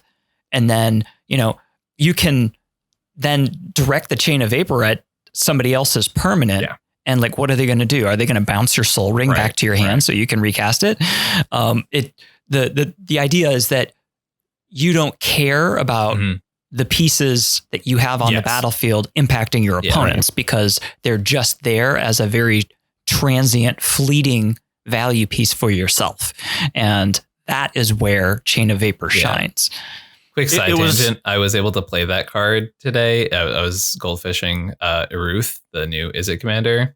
And I had a Stormkiln artist and Chain of Vapor out, and being able to bounce my own rocks, meanwhile making a treasure for every copy of Chain of Vapor I resolved, on top of getting all my rocks back in my hand, was like, that's like that prime storm magic right there. Right. Oh yes. It was wild because for the longest time, I just, for the longest time, people would be like, well, why aren't you playing Chain of Vapor in Lavinia? And I'm like, well, what? Let me explain how this works, friend. They always bounce the stacks piece. Yeah. And it just, I learned a lot. Like I've said this both to you that I, have really sold my stocks on Lavinia being like a great deck. I think it's like I think what we've talked about in our server recently has been that it's like a really good deck for people who like come over from Legacy, because it plays a lot like a Legacy deck. And so it's like a good like Legacy's first deck. So you can kind of get your feet wet. You kind of have an understanding of like how the deck kind of functions. And then like after that, it's like time to grow up and play something a little bit more reasonable, like Dragonlord Ojutai or Orden Krom or Grand Arbiter Augustin the Fourth. Yeah. Before we leave Instance, I just wanted to also call out crop rotation because you had touched on it before. My position is if you are running a green deck, you default to running crop rotation. I don't think that there's ever a circumstance not to. If you're running green, chances are you've got creatures in your deck. So chances are you've got Gaia's Cradle. And that on its own is enough to warrant the inclusion of crop rotation. Yeah. If I just don't know what to cut. It's like if you also have a situation where, you're running Necropotence or, something where you're wanting to be able to win over the top of somebody or win during an end step or something like that, being able to throw Emergence Zone in there is just an added benefit to be able to go in and grab that and then kick off your win con over the top of somebody else's win con. It feels very good, and it increases the flexibility of your deck. Right. Looking at the artifact section, all three of us are playing Chromox Mana Crypt, Mox Diamond, Soul Ring. Ian and I are both playing Chain Veil, and that's where my similarities end. Both of you are playing Jeweled Lotus, Lotus Petal, and Mana Vault. Cobblepot, you're playing Moxamber and Springleaf Drum. Yep. Is that just because you're on Thrasios, so you're able to utilize that a lot easier? That's right. And I'm running a number of elves. So the idea is even when something comes down and has summoning sickness, being able to get a mana of any color out of it on the fly is of use. Right. Also, the Mox Amber is there just because you can expect Thrasios to be down on turn 2 a lot of the time. Right. I am not running the Chain Veil, and that's an intentional choice because in this list, Planeswalkers are a part of the equation for sure. Right. But they're not, first of all, required. So there's, you can absolutely win on turn 4 with no Planeswalkers whatsoever, just through your standard stuff. Right. But you can also win with the Planeswalkers without needing the Chain Veil because of the proliferation stuff that you have, or with the games that you can play with Kadama and being able, or with Vorinclex, being able to just ult things right off the bat. Yeah. And it just winds up being unnecessary. Yeah. It felt like for the Sisay list that I made is, if I wasn't going to do, I needed something that was able to let me win under rule of law. And turns out just like I've said this multiple times, turns out just upticking Jace will let you win with rule of law out in play. And so it's one of those things. There's also the weird thing where you can, if you have to ferry up, this is like not a situation you ever want to be in, but like you can double uptick to fairy, which is kind of neat. So you can cast 2 sorceries at instant speed for a turn cycle. It's not great, but it's a thing you can do. There's some weird, goofy stuff that you can do with Chain Veil, and I feel like it makes sense in my list. It makes it. I think it made, like, I didn't question it at all not being in your list. Like, it made sense to me. Like, you were trying to win with Kodama, and the Planeswalkers were like payoffs for that. They are. Yeah. And when we look at Ian's artifact list, man, Grafdigger's Cage. What does that do? I haven't mentioned that like 18 times. Blue-white, just, man, I love blue-white so much, but then I look at the fact that you have to play like all of the artifacts. Here is one thing that I would encourage you. I am pretty firmly on don't play Felwar Stone in low, like 2-color lists. Just play the Talisman. Blue. Like, that's all you really care about. As long as it taps for blue, you're fine 95% of the time. I guess in this list, it's a lot less of a big deal because in Lavinia, it's a big fat because it's just like very different scenario. Yeah. Yeah. With Lavinia, you're like trying to turn one so much and Felwar just doesn't allow for that. So there's so many hands you'll keep where you're like, I guess I have to keep this, but it doesn't do anything. But Sensei's Dividing Top is the only one I think really worth mentioning here. I was playing it before I was even playing Counterbalance in this list. Once again, for the 300th time, everybody pick up your counterbalances. I did. I got a masterpiece counterbalance. Hell yeah.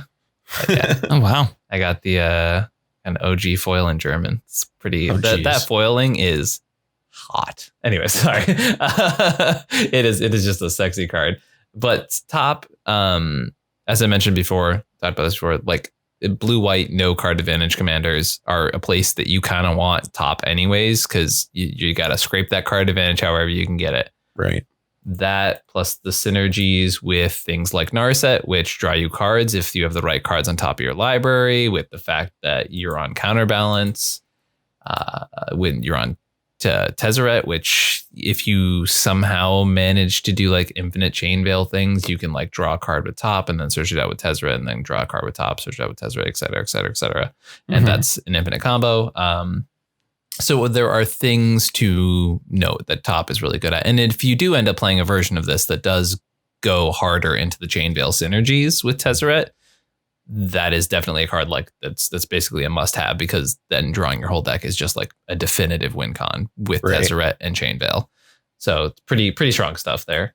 Turns out Chain Veil goes infinite with more than just Teferi. So Chain Veil is actually like good. It's a good card. Yeah. Fun fact. Looking down, you had mentioned Counterbalance, looking into the enchantment suite. All three of us are, the only similarity is Mystic Remora and Rhystic Study. Whoa. Cobble and I are playing. Cobble and I are both playing Carpet of Flowers and Sylvan Library. And then that's where the similarities end. Like we said earlier, Cobblepot's on Compost. I'm on Deafening Silence and Rule of Law. And then Ian, you had talked about Counterbalance just then, but you're also on Rest in Peace and Oath of Teferi. And Rest in Peace is a card that I just applaud you for playing because it's so good right now. So insane. You just, hey, nice breach. Nice Protean Hulk you got there. Get him out of here. It's like all the same argument I made about Grafdigger's Cage earlier, minus the Winota one, but like, whatever. Yeah. Even like a lot of value decks, they're playing like Noxious Revival and they're doing stuff with, recurring stuff out of the graveyard, et cetera, et cetera. So, right. As you think, Al? So, Ian, the counterbalance in this particular case, I can absolutely understand counterbalance with top and the rationale behind that. It's an excellent combo. Because of the fact that we're doing Planeswalkers, our average CMC is inflated from normal. For sure. So in your list, for instance, it's 2.4. So does that lessen the willingness to go with counterbalance in that particular case because you're going to have more hits that are 3 and 4 and 5 as opposed to the 1s and 2s, which do most of the work? Right. Yes, just straight up. Yes, that is a fantastic point, and one that I definitely have to think about. I've made a lot of swaps in and out of this deck, and I feel like that was actually a big point why I had it out for a while. The average CMC is definitely more skewed than the normal deck. Cutting people off zeros is still super important. So obviously just you have 30 something targets for that. Right. There are a healthy amount of 1s and 2s, which I do still feel really confident about. But you are correct. The outliers are definitely there. I still think with the way that the deck plays, given how proactive it is, I would much rather just like have a counterbalance come down early and then still be able to play my stuff. And yes, it will hit less stuff than the average deck, but I still feel confident enough with it. The wild thing is cuttable though. Like you're playing enough 5-drops that you could reasonably counter an stop an Oz, right? And you're playing enough 4-drops that you could stop a Winota, right? Like I think there's a reasonable amount that it makes it more flexible because you have more like potential CMCs that you can hit than you do. It's a wider range than you do. I think would be my argument for it. Right. Counterbalance in this deck is better against mid-range decks than counterbalance in a Nas deck is against other Nas decks. I hope that is clear to people at home. Yes. But yeah, that makes sense. This is like in this deck, you're infinitely more likely to snipe a Seaborn Muse with your counterbalance, right? As opposed to, Dark Ritual. But it's definitely a very good consideration, and I'm glad you brought that up.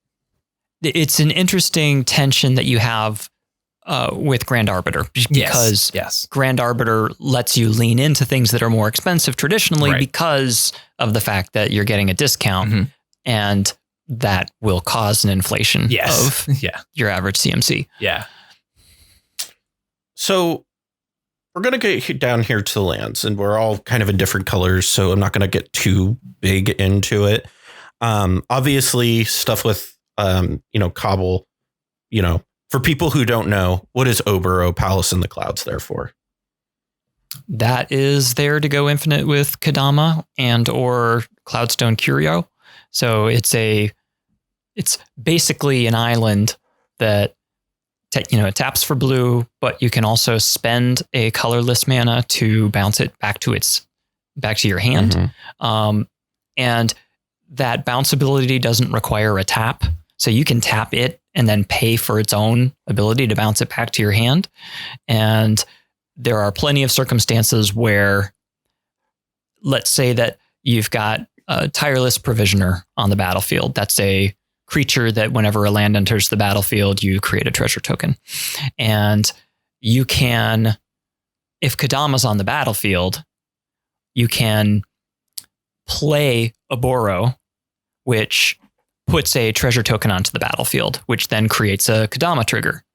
And now you can respond to that Kodama trigger by bouncing a Boro back to your hand and then putting it back onto the battlefield because of the Kodama trigger, which then creates another treasure, and then it goes infinite. So it's able to produce infinite mana, and you pump that infinite mana into Thrasios. So you see a Boro in a lot of lists that care about land matters kinds of themes and things that run in Cloudstone Curio and have Kodama.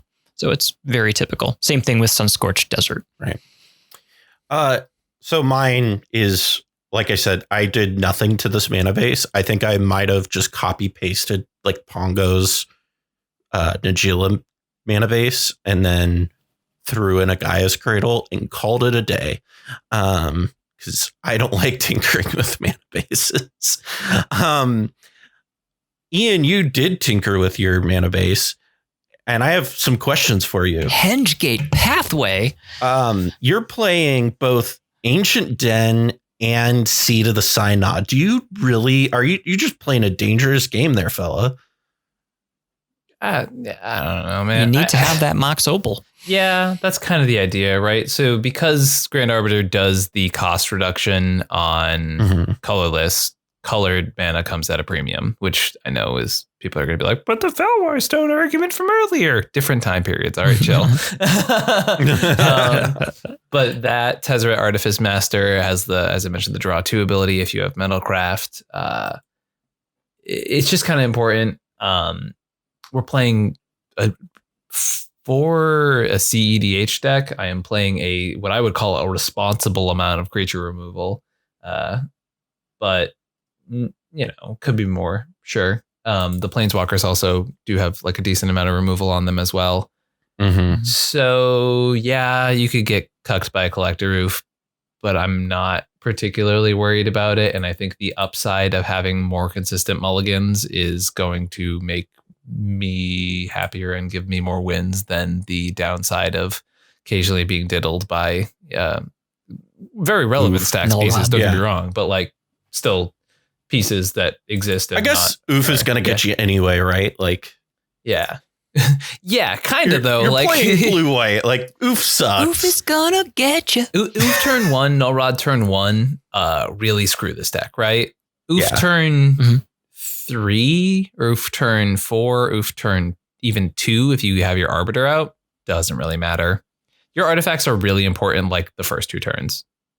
And then you kind of just are like, no, whatever. I can make land drops and drop some fatties. Like, right. I don't care anymore. So your artifacts are very important for a slim window. And that's kind of the idea here is like that the lands are the same thing. They're just important enough so you can get your stuff out. And yeah, losing land sucks. And that is not a great feeling, right? But it's the same reason that like everyone doesn't always play around Blood Moon back to basics, right? Right. Yeah. One's better in the meta. I will clarify that one is much better in the meta right now. Yeah. Well, yeah. Well, this has been a fun one. It's like I said, when I was putting our show notes together and I was doing the comparison document, it took quite a long time to do because there was not a lot of similarities. And it took a lot of scouring because I missed a couple similarities a couple times. But that is like, there's some crossover, but we all went in some separate directions. And I really think it's cool to explore these sort of unexplored territory, I feel like, where, like I said, is kind of what I love with the series is we get to push the boundaries. What was that article series you used to write, Cobble? What was it? Brewing Lessons from the Fringe. And, and I think there's stuff here that you can take into your not Fringe stuff. I think is ultimately like the takeaway, right? Right. The idea is that we brew jank so you don't have to. Right. I mean, what'll happen is if you only and this gets to the concept of something called functional fixedness, which means that the function that something provides is fixed, as in this thing does this. Mm-hmm. This is what it's for. For instance, crop rotation. Crop rotation is to go get you Gaia's Cradle. That's what it's for. It's like, well, maybe. Or if you've got a Lotus Cobra, you use crop rotation to go get a fetch land, which then you use to go and get another land. And excuse you, can you not? Right.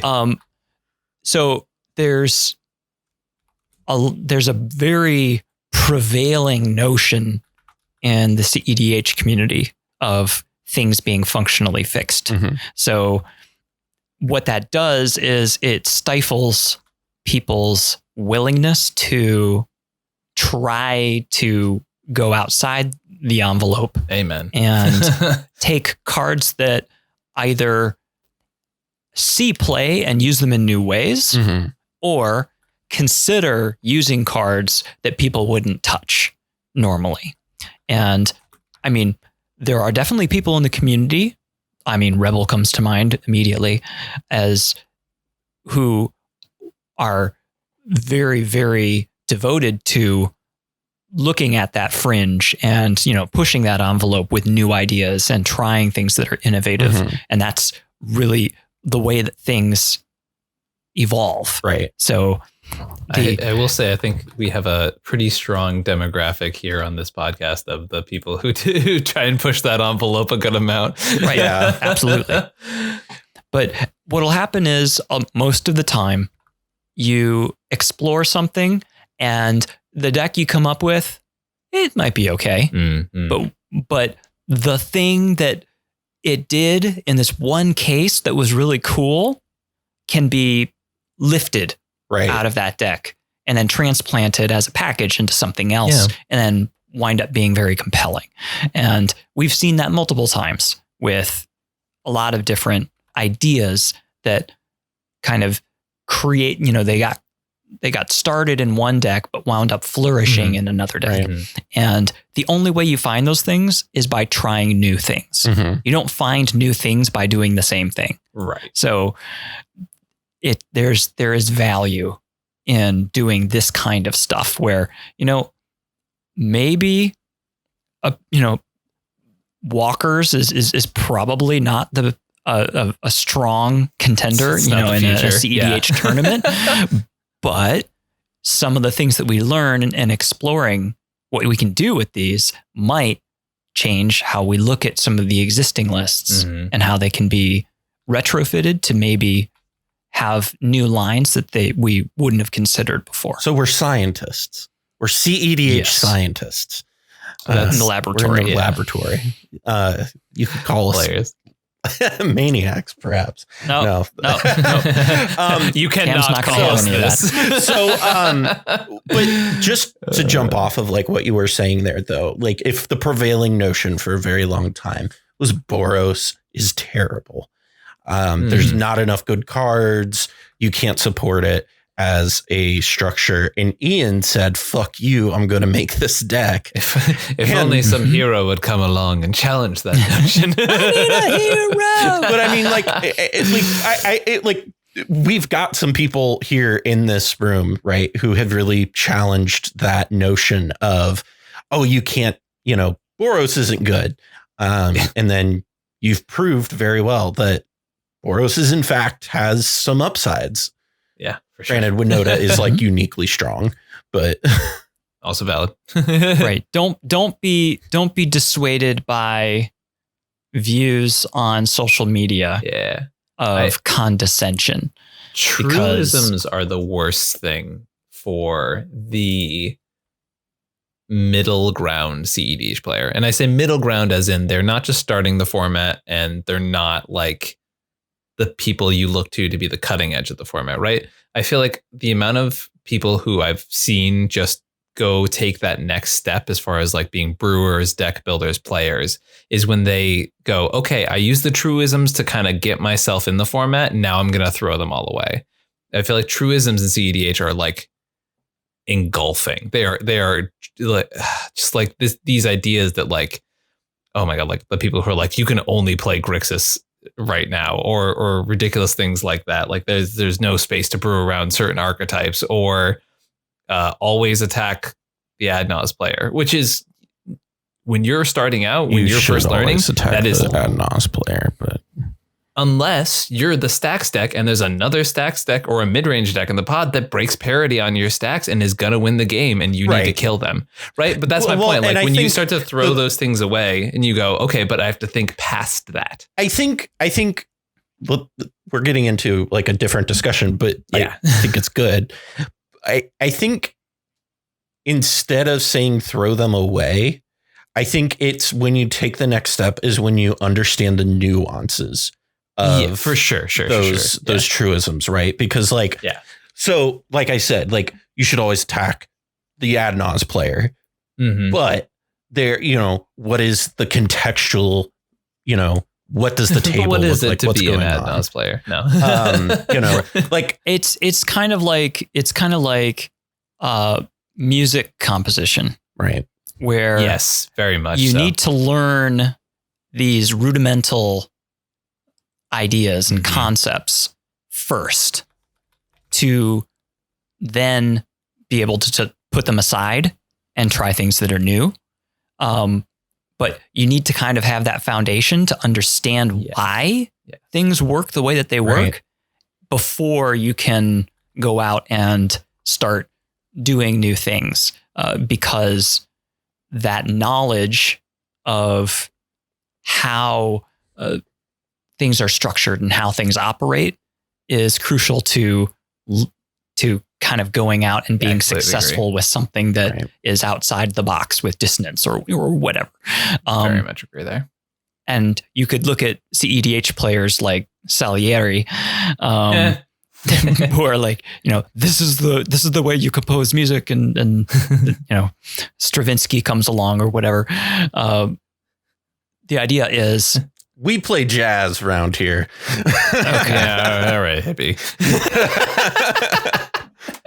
But it's yes, the rudiments are important, but they aren't something that you need to follow all the time. And knowing why they're there is the way that you can evaluate whether or not to follow them, given the context. Yeah. So as Cal said, like maybe my statement was exaggerated. You don't throw away these truisms, but you have to take them for what they are and not as gospel, because when you take them as gospel, they are exhausting and they are all consuming, and that's not what you need them to be.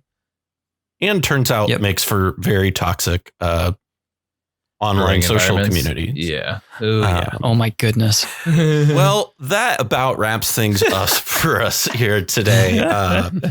Ian, you of course are part of our family, but you are also doing your own stuff over on your channel. So what's going on over on Comedian MTG? Yes, I have returned, fresh, new, beautiful, blooming from my my hiatus. What was it? Great. 2-week hiatus. Yeah, I didn't know what was up for sure, and it definitely came out to be a bigger thing than it ended up actually being. But I've moved, and I have actual time on my hands to come on and be a guest on fantastic podcasts like this, as well as do my own content. So I'm feeling great, feeling excited about this new chapter.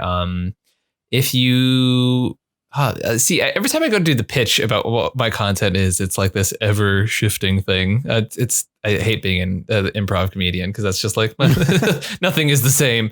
But no. So if you want to check out channels that's the really analytical side of the format, I tend to be like apart from Into the North, the tournament grinder who makes content. So anytime you want to do the top 4 breakdowns, stuff like that. Anytime you want to see that like really grindy side of the format and want to know what's happening, being active in the format, try to keep that as up to date as possible. But I also love doing stuff like this, where you're coming up with new brews, coming up with new exciting decks.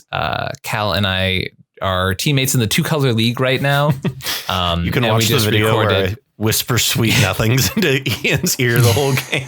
Yeah, if you want to hear what an unfiltered version of our friendship is like, while also somehow winning a game of cEDH, you should really check that out. It's a lot of the work I try to do on the channel is like thought processes behind the games, and a lot of my videos I'm trying to work on being the combination of like fun, you get to watch the games, and also hear like, okay, so this is what you think when you're doing this stuff, and this is how, like, as we mentioned, like evolving past the truisms, like how that thinking happens in real time. And I love making content that allows people to get that side of it, because it's really hard to produce that thought process in a way that's digestible. You can also it also shows how you can have fun while doing that. Yes, exactly. Then that's youtube.com/comedianmtg. Should probably actually say where I'm at. Yeah. Go check Ian out. He is a good friend of the channel. And it's funny because I remember you were telling me that when we started out, when we did the tier list, you were like, who are these guys? And it was like, oh man, I did not like I just, because you'd come out with this thing and I was like, oh man, who are these people hitting the scene with this clickbait? I don't even want to talk to. And then we talked and I was like, oh, Cal's just actually a really cool human being. Damn it. Yeah, let me get off my high horse. Oh man. So with that being said, I just also a quick reminder, you can follow us on Twitter at SculptyBoys, BOIS, or if you want the easy mode, just look for the link to it in our link tree in the description below. I want to give an extra thanks to some of our patrons and give a shout out to some of them. Some of our top tier patrons, Just M, David Snavely, Dionyches, a good friend in the cEDH community, James Haley, or Hallie, I think is how you say his last name. I forget. Matt Boehner and Senior Coupon are some of our top patrons, and we really appreciate the support, especially right now, as I am going through a transitional period of work. So TMS is my income. So if you would like to help me continue to do this without going broke, I really do appreciate any support you could send us. Like you said, we will get, or like I said, some of the things you get is some early, I'm trying to get you guys more early access, and especially now that I have a lot of time on my hands, there will be more early access stuff on Patreon, as well as access to, we're doing nominations for the 2021 cEDH Card Awards that we'll be doing in January. So if you're a patron of ours, you get to participate in nominating along with some of the other cEDH content creators like Ian, who are going to be nominating for cards for those awards. With that being said, thank you for joining us. From all of us here at the Mind Sculptors, I'm Callahan, and we'll see you next time. I'm in line with the stars, I'm in sync with the earth. 10 toes deep, flower child from the turf. I never switch sides, like even when I die, I'm a ride for the squad, let her ties in the hearse. I've been on a vibe, kinda hard to describe. I'm in between, I'm good and it's fine, but I'm tired of the grind. Then I come alive in the night to realize I'm in the middle of the time of my life. I never so packed for the stack, never lied on the rap. Got a bag from the way that I write it. Queen looking Tyson, do that ass survive, doing 80 to the house. Then I hit into the sky, change haters on a tirade. Talking to the grip in the face, be still, let that hate stuff fade. We all want the same, we all want a meal in the safe. I wanna live like I'm trying to reach enlightenment. Trail spill from my lips, feel big from the bib. Take a sip till I pass out. I'm trying to get grip, but it don't make sense, cause you can lose life on this fast route. Yeah, turn thoughts to a cash cow.